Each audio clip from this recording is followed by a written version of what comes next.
So here's a question.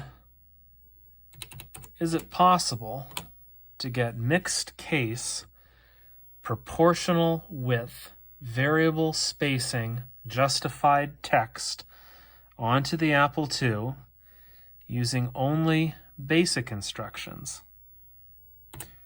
Well, let's find out here.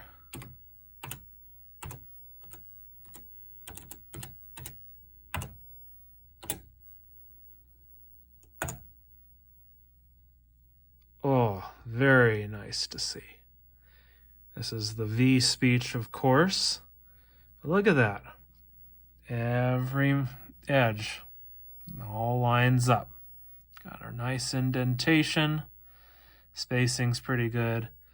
This is a really crummy font I threw together. I drew this on graph paper, but it works, I will say.